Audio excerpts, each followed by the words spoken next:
Mereka merupakan tim elit langganan Piala Dunia dan saat ini menduduki posisi 20 ranking FIFA. Market value dari keseluruhan pemain di timnas Jepang saat ini angkanya pun tak tanggung-tanggung, yaitu menyentuh angka 2,9 triliun. Angka yang sangat jauh berbeda dibandingkan dengan timnas Indonesia yang hanya menyentuh angka 159 miliar.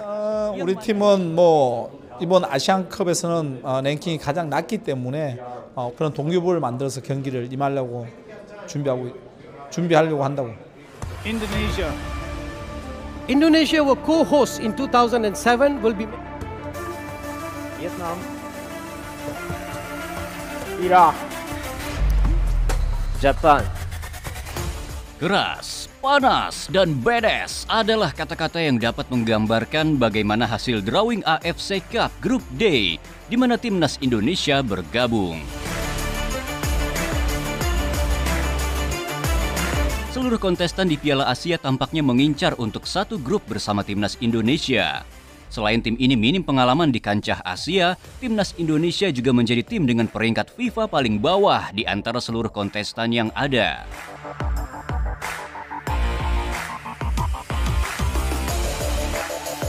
Lantas mengapa grup D bisa dikatakan grup yang tak mudah atau grup neraka bagi timnas Indonesia? Kita akan bahas satu persatu. Yang pertama, Jepang. Tentu saja tim ini memiliki level yang berbeda dari timnas Indonesia. Mereka merupakan tim elit langganan Piala Dunia dan saat ini menduduki posisi 20 ranking FIFA.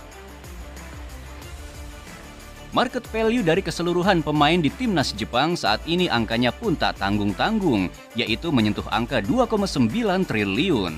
Angka yang sangat jauh berbeda dibandingkan dengan timnas Indonesia yang hanya menyentuh angka 159 miliar. Yang mana 51 miliar atau sepertiga di antaranya berasal dari hanya dua pemain saja, yaitu Sandy Walsh 34 miliar dan Jordi Amat 17 miliar. Selain itu, timnas Jepang juga memiliki 3 pemain yang sedang bersinar di Liga Top Eropa, seperti Kaoru Mitoma dari Brighton, Takefuso Kubo dari Real Sociedad, dan Takumi Minamino dari Liverpool. Bayangkan, pemain dari Premier League dan La Liga akan menghadapi pemain-pemain dari Liga 1 tercinta. Sangat menarik, bukan? Bahkan saking kagetnya timnas Indonesia bertemu Jepang di satu grup, seorang netizen sampai menuliskan sebuah jokes. Awalnya kami lega bermain di kompetisi yang tidak ada Kroasia dan Argentina. Namun semua itu menjadi sia-sia saat mengetahui dia atau Indonesia satu grup bersama kami.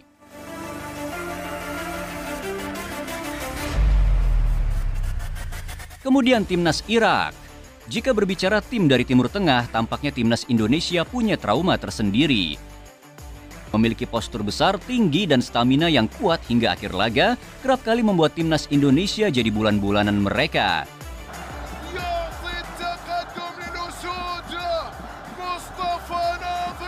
Terlebih lagi tim dari Timur Tengah juga punya track record kurang baik dalam urusan fair play, yaitu jago provokasi dan begitu sering melakukan ulur-ulur waktu saat tim mereka unggul. Kemudian menghadapi tim yang staminanya sering kedodoran di menit akhir dan cenderung sering kecolongan dalam mengontrol emosi, membuat timnas Indonesia seperti menghadapi tembok besar saat bertemu tim-tim dari Timur Tengah.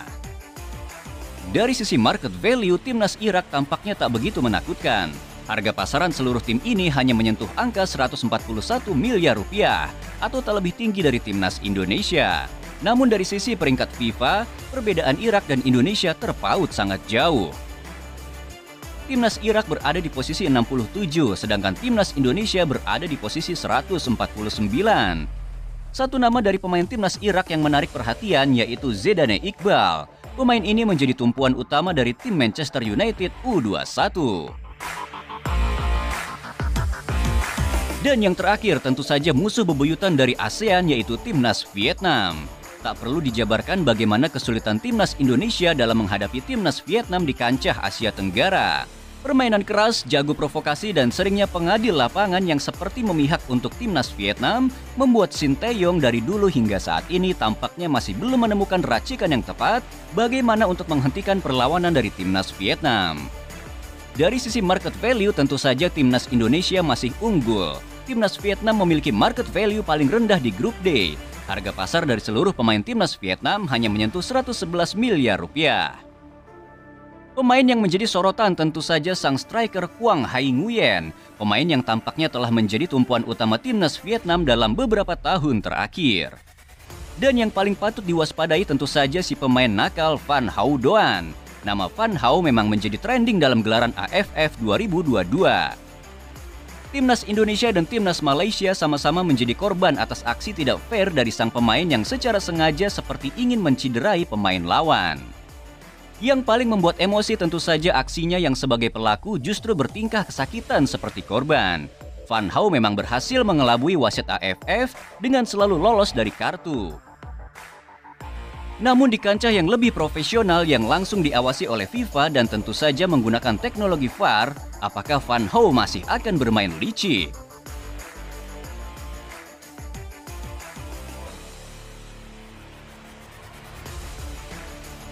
Dari sisi timnas Indonesia yaitu pelatih Sinteyong pun menanggapi hasil drawing Piala Asia dengan pesan yang berapi-api.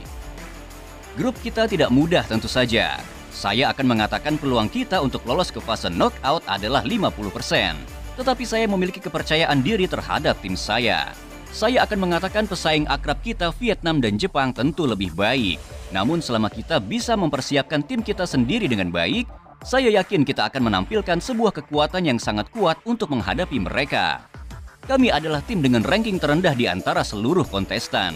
Karena itu setiap pertandingan adalah sebagai tantangan, tetapi kami akan bertarung hingga akhir.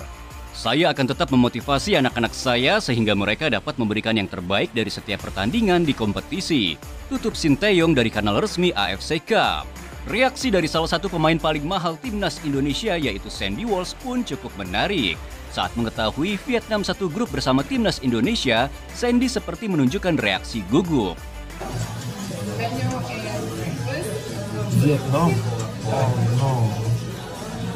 Namun saat mengetahui timnas Jepang yang notabene lebih kuat dari Vietnam, Sandy Walsh justru seperti antusias dan mengatakan, "Aku tahu mereka dan banyak dari mereka yang bermain di Belgia."